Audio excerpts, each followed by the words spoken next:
Hi, everyone. Welcome to Just Mental Health with Steph and Em, the podcast where we discuss mental health issues from a social justice lens. I'm Emily. And I'm Stephanie. A quick disclaimer before we get started. We are mental health professionals, but this is not to be taken as professional advice. We are also aware that our privilege may cloud our perspective on some topics, and we not only welcome but encourage you to message us with criticism and corrections. Let's get started. So, our small business of the week, it's called Full of Swords. It's owned by a friend of mine, actually, Arik Mendelovitz. So it is Renaissance fencing classes all over the country over Zoom. Yeah. That's so cool. Yeah. $15 for an hour and a half class, and they have a Facebook page. Just look up Full of Swords. So Full as in like Full? Fool, Fool. Full of Yeah. swords. Cool. Okay. Yeah. So that's have a cool, unique business. That's cool. And they do it over Zoom. Uh-huh. Oh my gosh. Yeah, like regardless of pandemics or not, they do it over Zoom. They do it all over the country. Oh wow. Okay, cool. Yeah. Awesome. Yeah, everybody check them The out. country meaning the United States, since we are just saw that we're reaching Europe now. Yeah. Hey Europe, if any of you are listening, thanks for tuning in. Yeah, right. Quick shout out to our listeners in Germany, Ireland, and Slovakia, whoever you are. And if you want to reach out to us, you can always contact us on our Instagram, just_mental_health_podcast, and talk to us there and let us know that you're listening. But it's really cool that we're reaching people that far out in the world. So all right, so today our topic is about mental health advice, but about how sometimes mental health advice can be classist. Mm-hmm. So to start with, I'll just give a definition of classism so that we're all, working from the same understanding and nobody's making any assumptions about, what we're talking about. So classism is defined as prejudice against or in favor of people belonging to a particular social class. So, mental health advice being classist. Where to start? Because there's a lot, and Right. it's unfortunate. And I feel like this topic could go in a bunch of different ways. Right. I was thinking that too when I was trying to get my thoughts together about it, like where to even start. I think an important distinction that I wanted to make sure was made at some point through this episode was the connection between socioeconomic status and race, and how classism is kind of a form of racism in depending on how you're looking at it, which I think it can be an episode in itself. Yeah.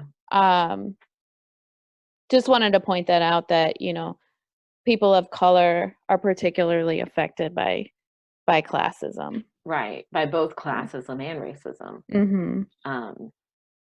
Right. So yeah, and classism is, it's hard to really talk about like what the social classes are in the United States, only because it's not, as far as I could find, and I didn't do an extensive search, so correct me if I'm wrong, but it's not really formally identified in any way. Typically, the jargon that we talk about when we talk about economic or social class in the United States is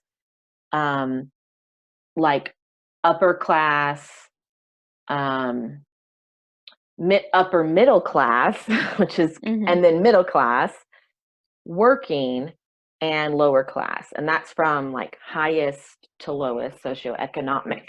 So typically people like divide them up into 5. Right. And the highest class being like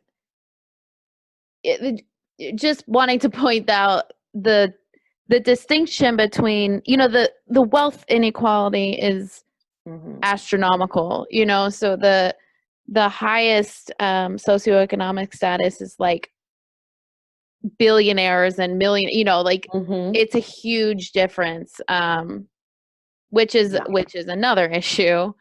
Yeah. Just pointing out how prominent it is, you know, how much of an issue this is and how classism is a real thing. Right. And so I think just to simplify things for this podcast, when we say upper class, we mean both the upper and the upper middle, because they're going to have the same access to these things that we talk about essentially. And then we'll talk about middle class, which of course is like right in the middle, and then working and lower class will be both. When we talk about like lower, those will kind of be lumped together because those will be the two classes in this model that will have the most barriers to either receiving services or to just doing some of this mental health advice that we're going to talk about. So that's just kind of to set up a distinction. So I'll start if you don't mind. I did like a little search on Instagram of some mental health tips, and I did Instagram because, well, most people are using that now. And there's a lot of like that feel good, like positive psychology, and mental health and just physical health advice on Instagram.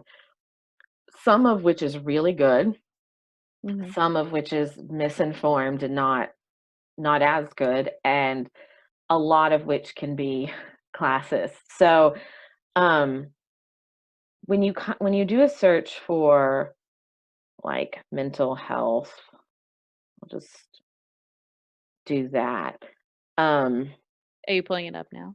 Yeah, for tags, just on my phone. So so you get a bunch of stuff about like, you know, people talking about their mental health, positive thinking, and then you start to get into the stuff that's like, you know, tips for having, you know, good mental health. And it's like a lot of them talk about exercise. Which, so we'll just start there. Exercise is definitely a good thing. It's good for your physical health. It's good for your mental health. We know that people that move their body in any way that they enjoy, you know, for a certain amount of time a day, I think it's like 15 to 30 minutes a day, just have overall better mental health. And it can work almost as well as a low dose antidepressant for just increasing Yeah, I your have mood. heard that. So it's good to do. I mean, it's just something that everyone should do if you can. Whatever movement, exercise that gets your body going that you enjoy. It's not about, you know, not about like weight loss or looking a certain way, but it's just about movement, getting the heart rate up, getting in tune with your body, and getting those. You're going to get physical health benefits from it, and you're going to get mental health benefits from it. And so I think that what you said, physical activity that you enjoy, is a pretty like a piece of it that is kind of starts to point to the classism, because I mean, okay, what are something that you can do for exercise that you don't need to, okay, like paying for a gym. Mhm. Okay, maybe you can't afford a gym, so maybe you go run outside, or maybe you Mhm. just do workouts in your In your living home. room, Yeah. home workouts. And that's fine, and that's, that works. But a lot of people really hate running. A lot of people I do. don't, don't enjoy working out at home. They like the gym atmosphere. They like the Mhm. supportive atmosphere of, an exercise class or something. And so that's why all of these exercise classes, are popping up, like Mhm. yoga and like kickboxing, Zumba, or and then all these like gym communities like CrossFit and Orange Mhm. Theory, which are all really great. And it's really great that all of these different varieties of exercise is I feel like these things are just getting more and more popular, different Mhm. varieties of types of exercise, which is great, but they're also expensive.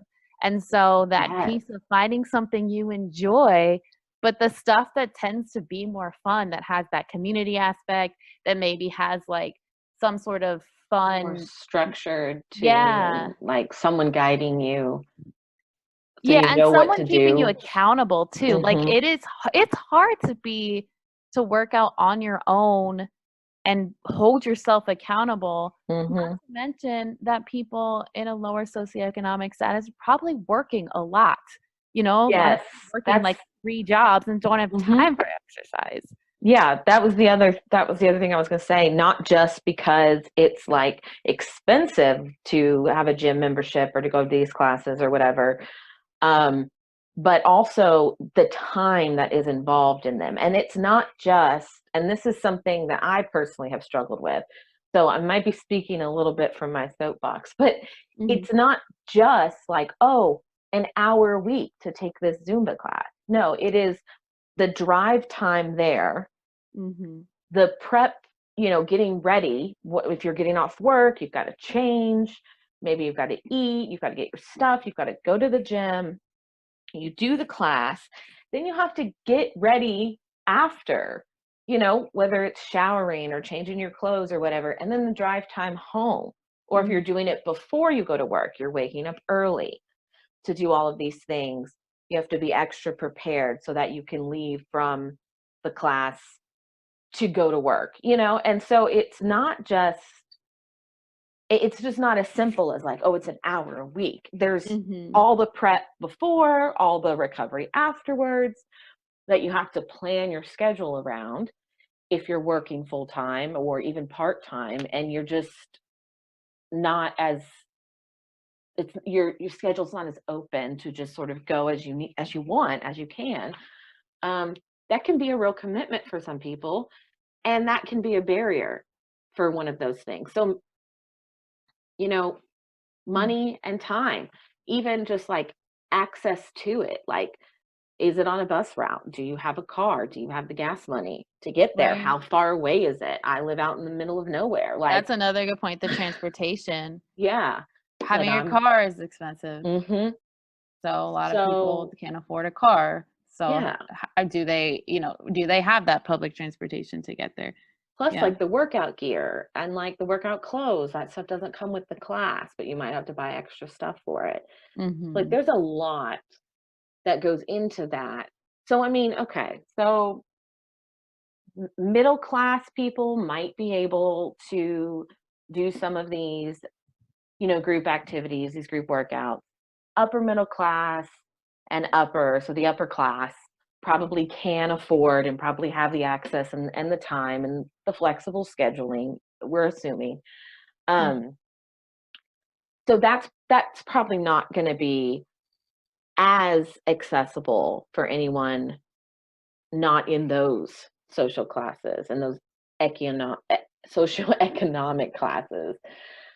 So Mhm. then it's like you said, okay, you can go run outside, you can do it at home. There's like apps you can use, there's And like let's also keep in mind YouTube. Yeah. sorry, the safety piece here, Mhm. because especially for women, like Mhm. women aren't shouldn't be, go if you're working late and then you're You want to go run. right, go Maybe your run or neighborhood's walk not the outside. safest. Yeah. You don't live in a gated community, or you don't live in Right. like an, So yeah.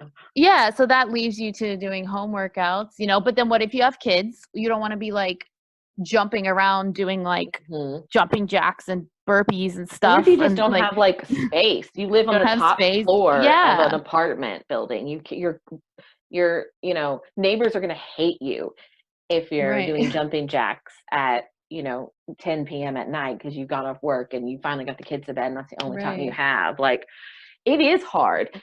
It is not, and it is not the easiest thing to do. And it's definitely one of those things that this kind of goes.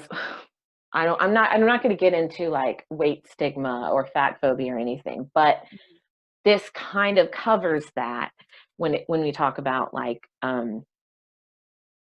as far as like the advice given from health professionals and mental health professionals of like, well, if you just worked out, if Mhm. you just ate better, if you ate healthier food, plan your meals, get fresh, locally grown things, locally sourced, ethically sourced, like all of this stuff, like, yes, you would feel better.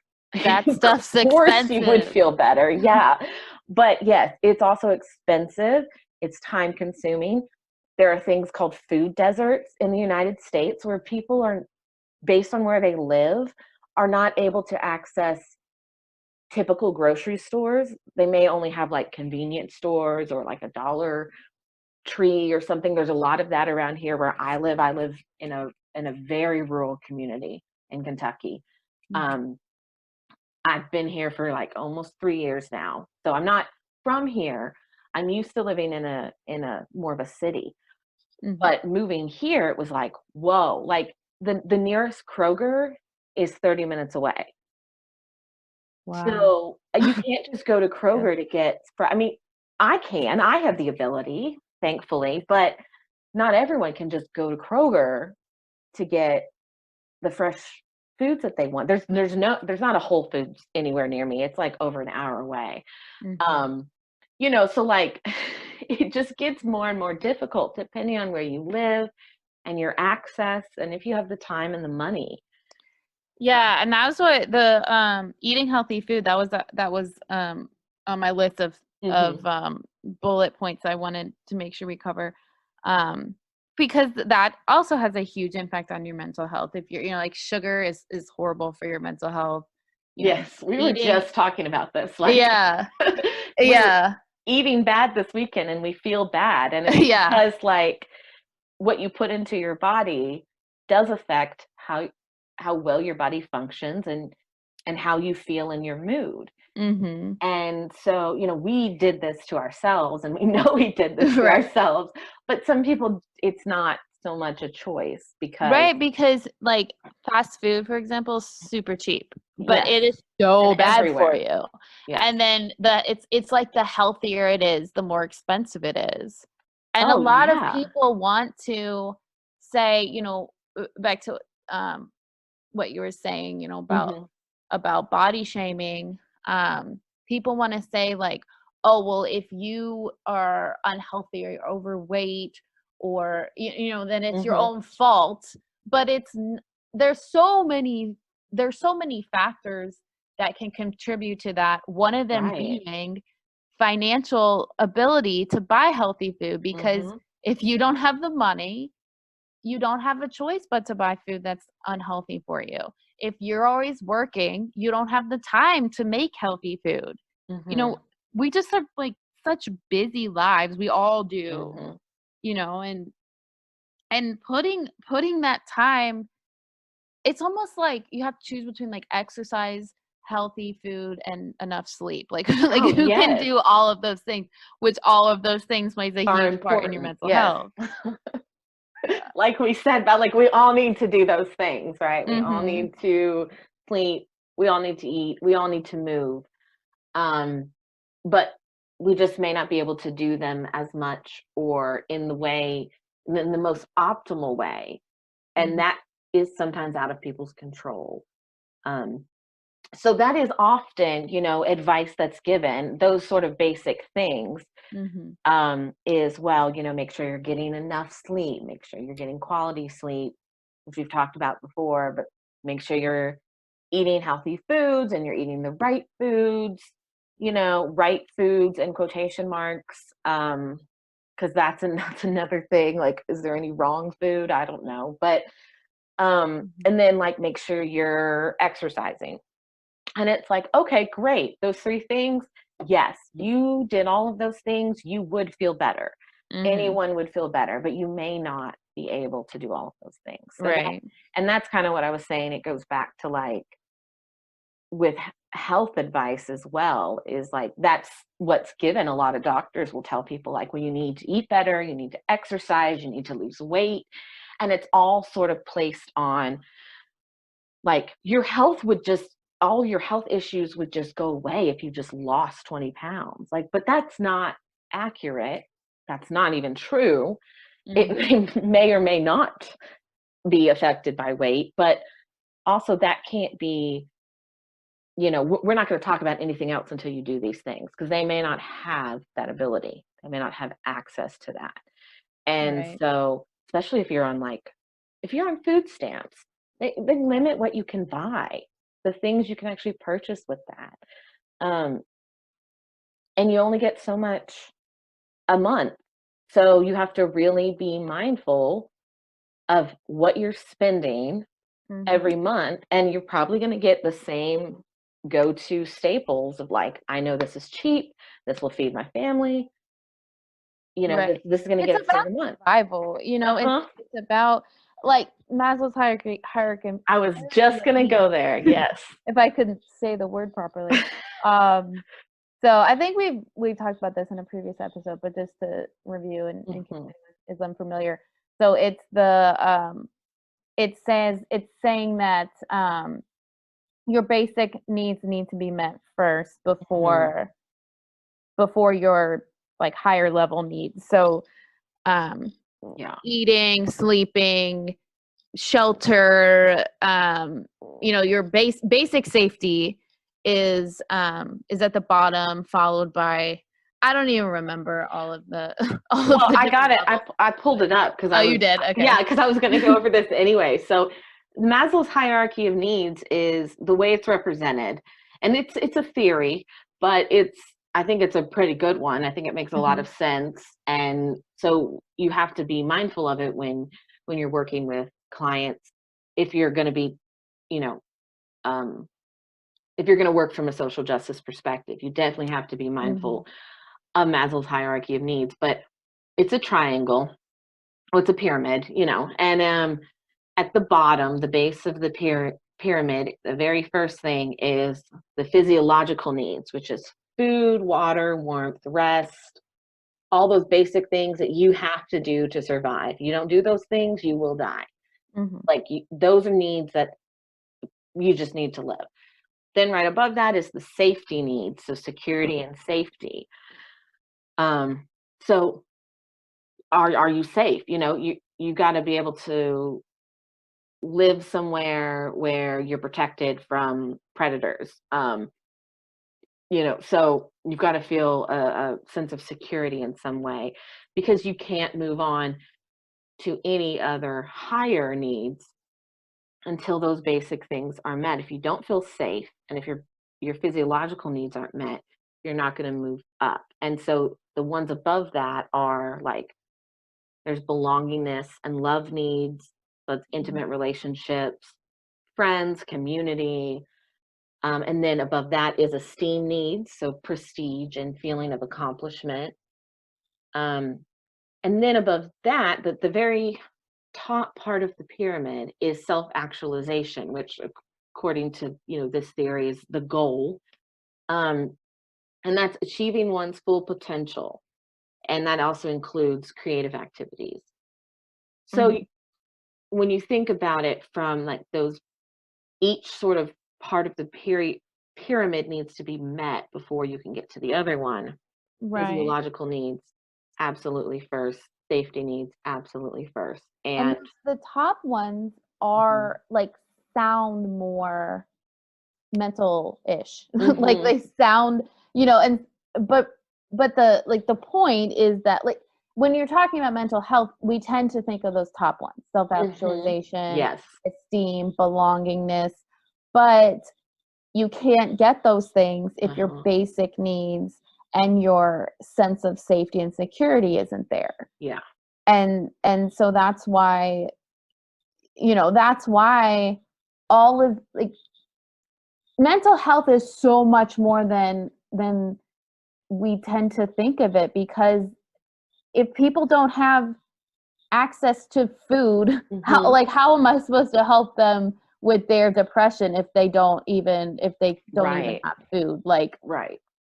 you know, Right. And then you also have, you look at it from, context, like, is there depression and anxiety, truly a disorder that, some cognitive behavioral therapy or dialectical behavioral therapy can help them with? Or is it a true, like, real reaction to the mhm. environment they're in? So if they're not safe, if they don't have an income, or if they are barely making ends meet financially, if they don't have clean water, if they're, houseless and they don't have a place to stay Yeah. at night, like, or a warm place to sleep, then maybe their anxiety and depression is like not anxiety and depression. It's just, Yeah. it's not a And disorder, it's a real reaction. we're Hmm. so quick to pathologize them, and we're so Hmm. quick to say, "Oh, you're depressed, you're anxious, go to therapy." That's like go Hmm. get medication. Go Those are the things that you do if Yeah. your mental health is suffering. Well, no, like we need to start saying, "Okay, your mental health is suffering. What are your basic needs that aren't being met?" Right. That That needs to could be start the being first the thing. first. Yeah. Yeah. And And just then check in. If they're uh-huh. met, great. We'll move on to the next thing. Do you feel safe where you are?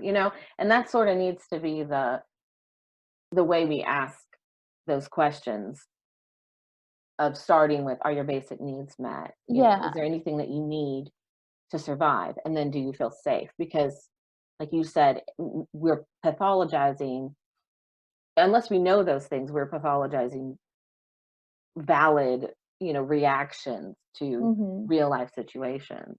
Like, so I've mentioned family and children's place before, where Stephanie and I used to work together. So for most of the time, there were only clinical staff Hmm. were therapists, but for a short time, there was also a case manager, Hmm. and the case manager is more responsible for helping them get resources for those basic needs. So Right. helping them apply to food stamps, helping them look for jobs, helping them find housing, stuff like that. And I always noticed that my clients that saw both me and the case manager did so much better. Like their Hmm. mental health was so much better once they started working with the case manager, because that wasn't a part of my job. Like my Right. job was not, my job was to give them therapy. Yeah. But if like getting therapy when they don't have secure housing, Hmm. secure, their family doesn't feel safe and secure, is Yeah. only going to get you so It far. kind of seems pointless, because Yeah. how can you tell somebody, like, oh, your thoughts are irrational, we need to change your thoughts, when their thoughts aren't irrational? They are literally like, I don't feel safe at home, so I'm in fight or flight all the time. Or, I don't Mhm. have a home, so I'm constantly anxious and depressed because I have nowhere to go at night. I have nowhere to put my things. I have nowhere to collect things. I have nowhere to have any mail sent to apply for a job. Like, all of these things. No, your thoughts aren't irrational then. And Yeah. so the therapy kind of does nothing at that point. You're right. Thankfully, where I work now, we have case managers, and we have really good case managers too. And shout out to the case managers. Mhm. But because they're so helpful, I So helpful. love them. They come in, and I love when they come in and I'm like, I'm so glad you're here, because me and the client were just talking about this, and like, they don't know how they're going to get groceries this month. Like, can you help with that? And they're like, we can, we'll give you. And it's like, oh, good. Because that just took a small little burden off their shoulder. We're not able to change their, their class. We're not able to change their socioeconomic position. We're not able to change right now, the system that is putting people in this situation, but maybe we can get them groceries for the next month. And that's one less thing they have to worry about for that month. And, hopefully the ultimate goal is that they won't need case management anymore. But some people will always struggle to get their basic needs met. Until there's systemic change. I mean, Right. like what we're talking about is more like, the micro social work, the working with the client one-on-one. But the real way to see long-lasting change in people's mental and physical health is through systemic change. Yes.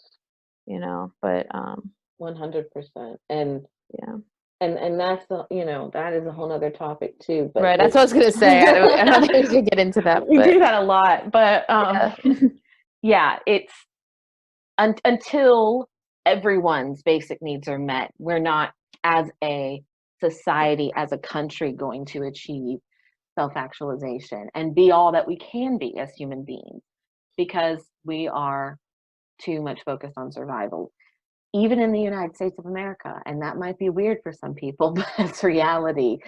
Yeah. And I get kind of annoyed. Like, okay, when people say hashtag first world problems, or like, like, and it's just like meant to be like funny when you're like complaining about something trivial, and then people are like, haha, first world problems. But first world problems are not, I think the saying should be like middle upper class problems, because a lot of people have problems here that we wouldn't think they would in nation in the world. There's just no excuse for it, honestly. Like wondering where you're gonna get your next week's groceries is ridiculous. That's a first world problem. Like not having a place to live is clearly a first world problem. Yeah. So if you're complaining because, Netflix is down or whatever, haha, first world problems. Well, stop saying that, because there are very serious problems in the first world. Yes, absolutely. I completely agree. So we've got a few minutes left. I mean, but there was something else that I wanted to kind of go into that's also sort of the same thing. So yeah, we talked about that sort of typical advice, and there's lots of other mental health advice, and I'm sure you guys can think of tons that you've heard people say that you're like, oh my God, like whatever, if I could, I would have already done it. But just getting therapy, let's just start there. If you're even able to get therapy. Yeah, that was one of my points I wanted to Okay, we're on the same page. Yeah, just access to care, because and why a lot is that of hard? people don't have insurance. Yes. And a lot of, or even those that do have insurance, a lot of therapists aren't taking insurance these days because the payout from insurance companies is not a lot. I know. And I'm sure a lot of therapists out there are not going to like what I'm going to say, but I don't care. I think it is very classist to not take health insurance and to not, or at least have a sliding scale. Yes. Yeah. Okay. Sliding scale. Yes. Sliding That's scale. good, but you have to have really low sliding scale for some people, because we should explain what a sliding scale is. Yeah. The sliding scale is when you adjust your rate depending on income level. Yeah. So like if someone made $20,000 a year, they would pay like $20 a session or something. It might be a little different, but that's kind of the typical way they do it, which is okay, except they may not have that $20 a week, Mhm. you know, and there's 4 weeks in a month and, there's 12 months in a year. Like you may not have that. Um, so that can be a barrier, is just that a lot of therapists don't take any sort of insurance. And And even those I that think it's wrong. it is, yeah, But it's wrong, and I think so. Okay, so now having been at a job where I take insurance, mhm. because my last job was grant funded, and now Right, which they were not having to pay anyway right. because a grant was paying for it, so That there's a and that was difference. amazing. Like Yeah. I was so just so happy that all of these families were able to get Mhm. free therapy. If they were a victim of a crime, which was really sad, obviously, that they were a victim of a crime, but it was such a good thing that they were able to get Right, that they didn't therapy. have to worry about the bill for that. Yeah. Yeah. But now taking insurance is a nightmare. Oh my God. It Like is. it's It is. awful. And I'm not saying that I mean, I don't own the practice, so like I don't have an option, but Mhm. I would still take it anyway, despite what a nightmare it is, but it just needs to not be such a nightmare. Yes. They Yes. like the insurance companies are just like ruthless, and they just make it so hard for therapists to get. Like I have stuff from like February that I still haven't been paid for, and and so Wow. it's just, and part of that is because I've been procrastinating, but part of it is because the insurance companies are just so difficult to deal with, and I don't want to get into that too much, but Mhm. if the insurance companies would just be nicer, and then the Would just therapist, pay for things or not yeah, not make you go through 100 loops right, to and then the first therapist, get on their, yes, panel, and then to bill, and then to why is it it's so complicated to bill insurance? yeah, I don't know, and then more therapists would be willing to take insurance, and we wouldn't Right. have this problem. And even sometimes I was still having to charge people like $120 out of pocket every week, even if they had insurance, Yeah. because insurance only covered like I so the full fee is 150, so insurance covered like $30. And Right. they Yeah. only, and because they have a high And then deductible. have to pay, right. So Or sometimes even like if you do sometimes have it's, insurance. yeah, or it only Yeah. pays for so many sessions, or Mhm. it only pays for a particular kind of it. Like some insurances, even like it has to be a particular type of intervention. And so if you're a therapist seeing someone with that sort of insurance, like you have to make sure that you're using that intervention and you're documenting it to get paid for it. And Mhm. so it's just, which is fine. I mean, you should use evidence-based stuff, and a lot of insurances pull from that, and that's why they want to see documentation of evidence-based stuff. But it's just they're very picky. I mean, I don't know how many times I get notes sent back to me that's like, you need to change this because insurance won't pay for it unless that's in there. And I'm like, oh, great. And it's like, I just want to do my job, but that's Mhm. part of it. That's part of the job. Yeah. Um, so yeah, but you're right.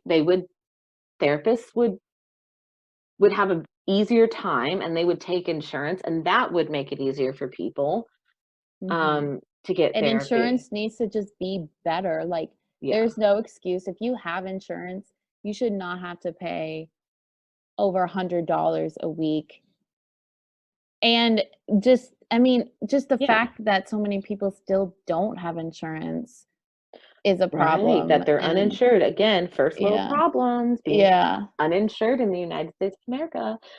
Um, yeah. And so insurance is a big, and just payment in general, money is a big barrier to Mhm. getting therapy. What are some other barriers that like we've experienced from working, in different with different populations? Like what I did you think see as the biggest barrier?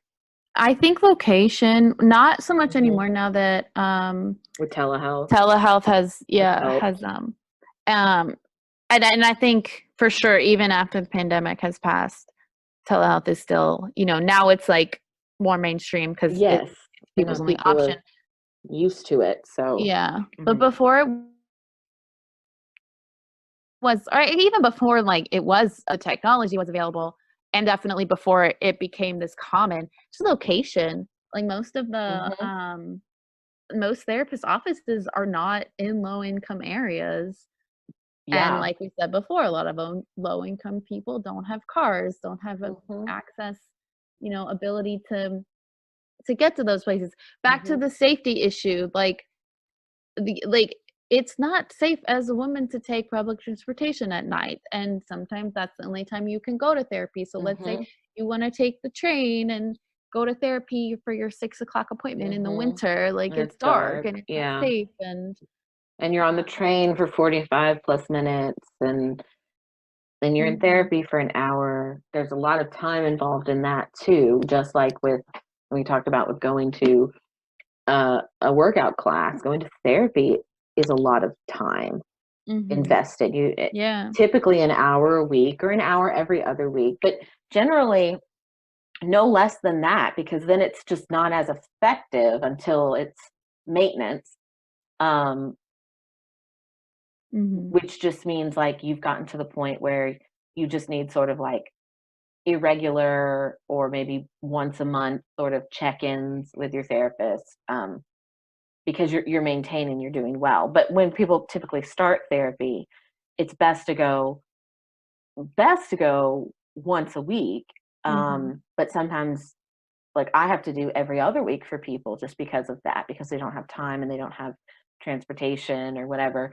And that's like the best we can do. Cause I'm like, if you're only coming once a month, like we're not going to get anywhere quick enough, um, mhm, to help you. But so that's, I do think telehealth has helped in that way, making it easier for people.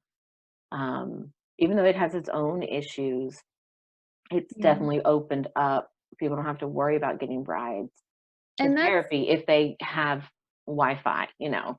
right. That's what I was gonna say, that Mhm. even telehealth itself is classist, because I mean most people have a phone at least. Yeah, But what if you can afford to pay your phone bill? which What if has you totally happened. I've had clients be like, Yeah. my phone is shut off and I have no Wi-Fi because they took that too, especially with this Yeah. pandemic. So then it's like, okay, well, and you can't come into the office. So I guess I'll just call me when your phone comes back on. I mean, like what do you do? I mean, I send them to places that can help, pay those bills. But I Mhm. mean, that's all I can do at that point. And so especially with this pandemic, that's happened a lot. People are getting their utilities shut off. Mhm. Yeah. And also, I mean, therapy plus medications as well, like psychiatrists.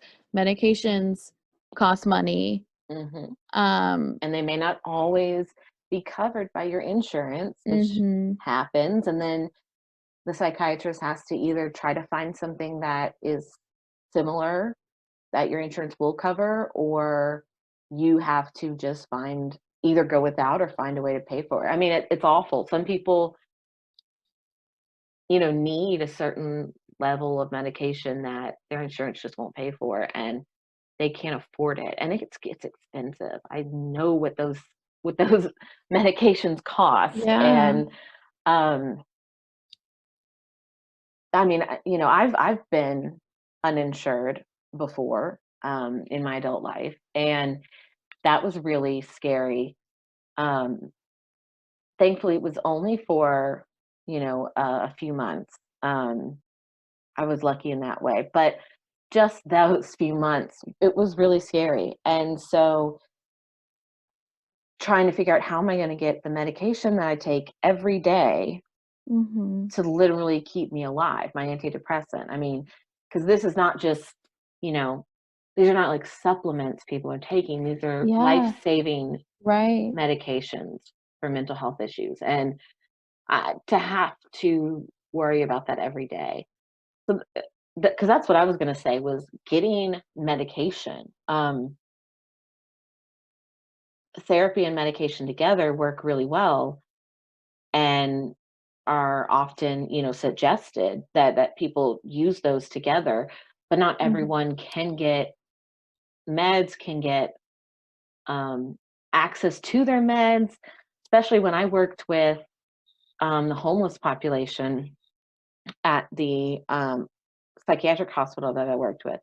That was the Mhm. biggest issue. We saw a lot of people coming back in for their psychiatric disorders because they weren't able to keep up with their medication that their physician prescribed them when they left, or they missed their, monthly shot um, of medication. There's some psychiatric and substance use disorders um, that can be managed with like a monthly shot, and there's a few drugs like that, and they couldn't even make those because these people did not have transportation or a place to live, or they didn't know what they were going to be doing from day to day. And Mhm. so their life was already disorganized in that way, and their basic needs weren't being met. Now they're without this medication, and now they are clinically disorganized in that their mental health is, their symptoms are so bad that they're not even aware of how to go about getting that help again. And so Mhm. they get sent back to the hospital. And then it was like, hey, why are you here again? Because you Cycle. missed Yeah. yeah, because you missed your shot. And so just little things like that could be really difficult for people. And um, those are big barriers. Mhm. Because if you don't have that sort of medication, you may not be able to make your therapy appointments. You may not be able to keep a job. You may not be able to even live in a house because Mhm. some psychiatric disorders get so bad, um, Yeah. like severe mental illness, what we're talking about. Like, Yeah, I think that's a really good point that when you said life-saving, like, hmm we're not just talking about general like, the general public mental health, like, yeah, people who have mild issues. We're talking about people with serious mental illnesses, yes, I mean, that I cannot remember function. yeah, like, at, our old job, there hmm were a couple times where the kids were having suicidal thoughts, and Yeah, I said, "We might need to take them to the psychiatric hospital," and the parents will say, "That's gonna be so expensive. I can't do yeah, that," and it's just oh my god, it's and it so is sad. expensive. It's so sad that Yeah. this child is having suicidal thoughts and they hmm can't get help because they can't afford it. hmm Like, these are serious, serious issues. hmm I mean, yeah, you worked at a hospital, Yeah, I know you how know much it costs. I saw their bills, um and I saw how things went down on the inside, and that again is another topic. But I'm glad I worked there, even though I'm glad I left there. I'm very glad that I worked there too, because I think that was just like a sort of an invaluable experience for me. Um, in that I just saw a totally different side of things. And you think, I guess before I worked there, I thought, oh, well, yeah, if you're having suicidal ideation, like go to the hospital. Okay, they'll keep you safe. You'll be out in 72 hours. Like it'll all be good. But Mhm, it's so not that easy. And mhm, so here's another thing. As therapists, we and clinicians, if somebody's expressing suicidal ideation, which is like where they want to die or when they have a plan and they've expressed that they want to kill themselves and things like that. Or homicidal ideation. I saw a lot of that too, where they're expressing um, that they want to kill someone in particular and they have a plan and they have a means and all that stuff. And that's typically homicidal ideation is typically more with like severe mental illness, with mhm, psychiatric issues. if someone's in psychosis, you see that a lot. They don't actually want to kill anyone. It's part of the illness, but they're aware enough to tell you, like, I'm feeling this way and I'm concerned. And you're like, okay, we're going to get you help.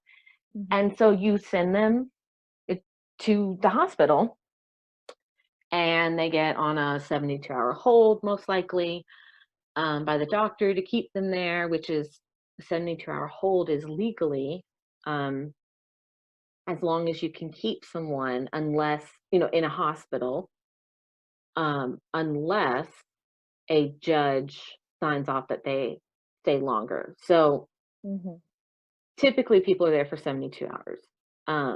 If they stay longer, it's a whole nother legal thing, but against their will, not voluntary. Yeah. Which happens a lot, because people are like, I don't need this, I don't want to, and it's like, well, yes, you do. So anyways, they're there 72 hours and they get on some medication and they get some sleep and they get some food and they start to, come to their more rational state. Their symptoms are subsiding. And then it's like, okay, your 72 hours are up. Like, who are you going to follow up with? Do you have a doctor? Do you have a prescriber? Do you have a therapist? No, go to this community mental health place. Yes, the wait is really long and it's going to take you like 3 months to get in to see a psychiatrist, but don't forget to take your medicine because you need that, or you will have a relapse again if you don't take your medicine. And it's like, oh, okay. And then they leave, they're discharged. And then a couple months later, they get slapped with this bill. And it's just like, it's not the easiest thing in the world. It's not even moderately difficult. It's very difficult. That is a situation where someone or several people's lives are at stake, for this person to get help. And even that access can be hard. Even getting in can be hard. Just because you go to the hospital and say that you're having these symptoms or you're having these thoughts doesn't mean they will admit you. And that's a sad thing too. So, and that's happened before. Yeah, I know I've sent a couple clients to the hospital and they were out of beds and they had to send them home and they just had to make a safety plan and said, like, Yeah. okay, this is how you're gonna keep your child safe for, for 24 hours. And Right, until we if have a bed or until yeah. they no longer express, suicidal ideation. Yeah. Mhm.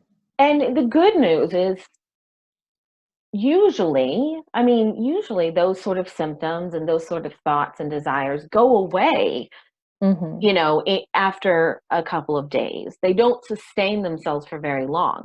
And so that's the point of hospitalizing someone, is if you can keep them safe Right. for 24, 48, 72 hours, then by that time that probably will go away. They won't be expressing that anymore. They'll be more rational again. And they'll be like, oh yeah, I didn't really want to kill myself, but that's not always possible for families to do, for someone who is, very intent on it, or very secretive about what they're doing. If they're an adult, it can be even harder for families.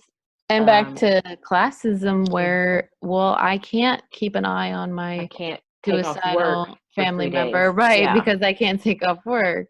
Yeah, I can't Yeah. watch them, 24/7. I have other kids in the home that I have to watch, and yeah. So these are all like these are real life issues. I mean, we see them with the clients we work with. I know other clinicians and other health professionals see these same things too. If you're listening, you might know someone or yourself have experienced these barriers and these issues, and many, many more. And we don't have a solution.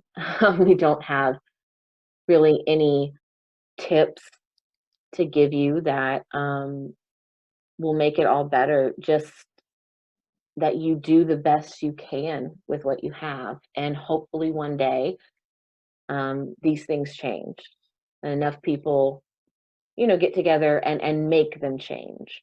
Yeah. Um, through advocacy and from a systemic level, so that these barriers are not there, and it's much easier for people to access the mental health help that Mhm. they need. Um, and so, Yeah. even though we talked about how difficult all of this is and how it can be classist, doesn't please don't let this deter you from trying. I mean, Oh, yeah. reach out to friends and family if you can. Um, Reach out to your therapist if you're seeing one, or your counselor, or your doctor. Let somebody know what you're experiencing, what symptoms you're having. Um, yeah, and look online. I mean, Mhm. really, like, There's a suicide hotline as yes, well. yes, the suicide. Yeah, do you want to share that? You know what it is? 1-800-273-TALK. Is that? Yes, I think yeah. I'll look it up just to make sure. I think that's what it is. One or just 800, not 1-800. 800-273-8255. So 800-273-TALK. So they have, you Mhm. can call or they have an online chat as well. Yeah, which I think is cool that you can do that now.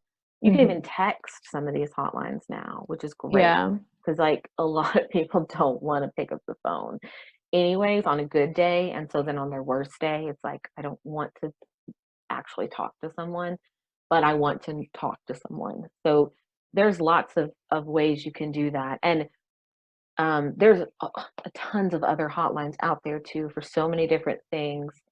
We'll post a lot of these on our Instagram. Instagram, so you guys can share them. But there's for domestic I got violence, a there's stuff for message. teens. Um, I got a message on my professional Instagram from Mhm. someone who just recently lost a friend to suicide, and he started this app called Aaboo, AABBOO, Hmm. anonymous vent voice chat rooms. So you just go on there and you find strangers and you just like vent to strangers. That is so cool. Yeah. Uh, Okay, that's really good. Yeah. yeah, yeah. Um, yeah, and there's lots of apps and stuff online. I mean, if you can't go to therapy, but you want, to learn some skills, there are people teaching some of these skills on YouTube. I would definitely be careful and do your research. You don't want to just take mental health advice from just anyone with a YouTube channel or an Instagram or a Or podcast. pod, that's what I was gonna say, yeah. But do your research on them, and always do your research. But there's lots of really great stuff out there that people are sharing for free because of Mhm. how difficult it is to access some of this. Yeah. So, um, Yeah, there's definitely a lot. I mean, Facebook groups, Reddit, mhm, there's a lot of yeah, threads, if people Discord that are servers and threads that people use. Yeah. mhm, So, just that's all you can do is the best you can with what you have in mhm, this moment. That's all you can do. And yeah, as long as you're doing your best, um, that's what right. matters. And I think another big takeaway is remember that everyone is dealing with something. Like there's always more to something mhm, than meets the eye, because we do sometimes tend to be quick to judge, especially, and it's understandable. Like people who have always been in middle upper class and have they've just never had to think about these things, right. and people who don't struggle with mental illness, Mhm, um and so it is kind of quick to not even necessarily judge, but just ask, like, well, if they're struggling so much, why don't they just see a therapist? I don't understand right. what the issue Yeah. is. And there's always more. There's always something that might be going on that you just don't know. Mm. Yes, absolutely. You've gotta come to everyone with compassion because you Mhm. don't know where they're coming from. Yeah. And before giving out any advice to anyone, see if they even want your advice. Yes. Um, Yeah, that's I mean, that's a big thing. Like, don't tell someone what they need to do to feel better, unless they ask you. And typically, or offer, be like, "Can I offer some Yeah, advice?" yeah. I Yeah. have a suggestion that might help if you haven't already tried this or thought of this. There's ways to do it, but generally, when people reach out to talk to you, they just want you to listen. And that's Mhm. what you learn as a therapist, Yeah. that people don't want your advice anyways, as much as they want you to listen and hold that space for them and just be present with them because they don't often get that in their And life. that's something a therapist can, or anyone, but, Mhm, just back to what we were saying, that as therapists, we can only do so much if their basic needs aren't met. mhm. That's something that we can always give someone, no matter Yes, what, yes. is that space to feel heard, and to feel heard by someone that's not going to just give advice, because being given advice that is so oversimplified and by someone who Mhm, doesn't know the whole story is so off-putting. Like, it mhm. really it Yeah. really is just sort of minimizing, and it's sort of uh it's sort of, I don't know what the word, like, it makes a person feel kind of lonely, because it's Yeah. like they don't get me, they don't get It's what I'm dealing invalidating. with. Yeah, invalidating, yeah, and then they're just kinda like, "Oh, okay, they don't get it. I guess I can't really talk to them about this anymore because they don't seem to understand," and then Mhm. it just makes them feel more alone, Yeah, for so. sure. And it can be difficult because everyone has, I think most people have um, the best of intentions. They Mhm, want for to sure. help.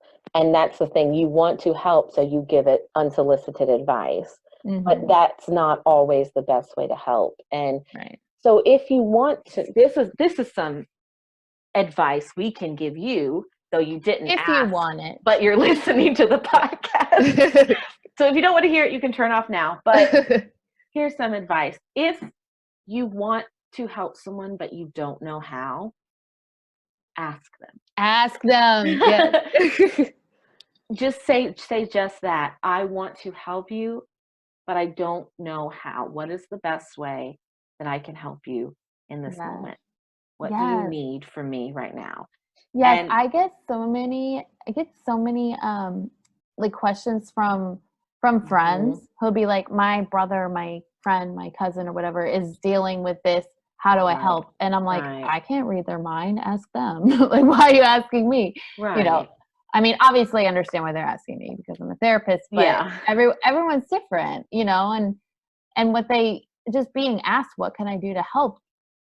Even that is helpful in itself, It does. You ask me that you a know? lot when I talk to you about stuff. You're like, Mhm. "Can I do anything to help?" And I'm like, "No." You can't, but No. well, yeah, but Yeah. you can't because there's nothing you can do about this particular thing. But you asking and just listening and caring made me feel better. Even if it was for just the time we were talking, like that Mhm. goes a long way because you think, Aw. oh, yeah, you think, Yeah. oh, that's sweet. Somebody gives a shit about me. Mhm. Um, and some people, everyone just wants to feel like somebody gives a shit about them. And So if you get asked that question, I think we need to wrap up, but yeah, yeah, but we'll end here. Yeah. if you get asked what can, like, if someone asks you, "What can I do to help?"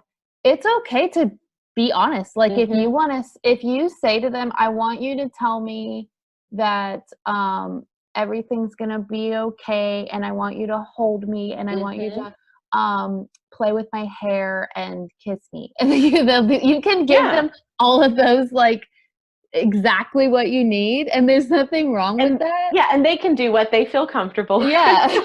They may not Like, want to those kiss that was you. They well, may, that I was don't very know. specific. I I was know. thinking of, like, in a couple, Right. obviously, I'm just but, kidding.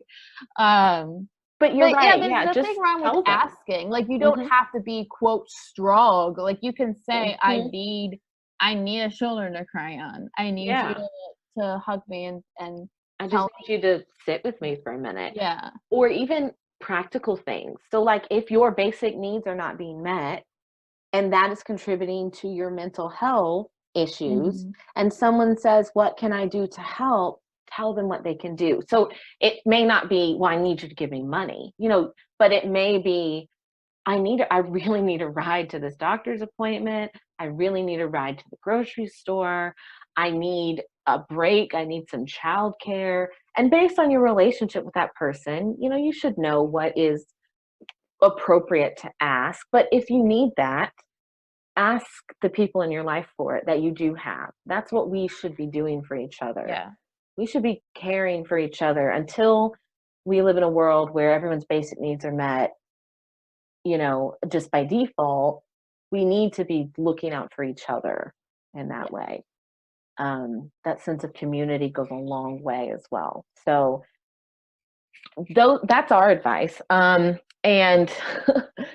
that is our podcast today about mental health advice being classist and a whole lot of other things that we Yeah, we get did kind of into. jump around a little bit, but But yeah, yes, so if you enjoyed this episode, please share with friends and family.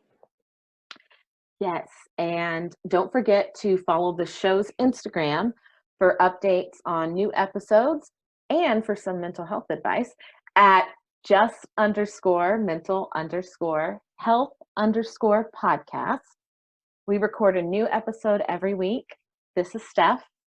And Em, signing off. Thanks for listening. Bye.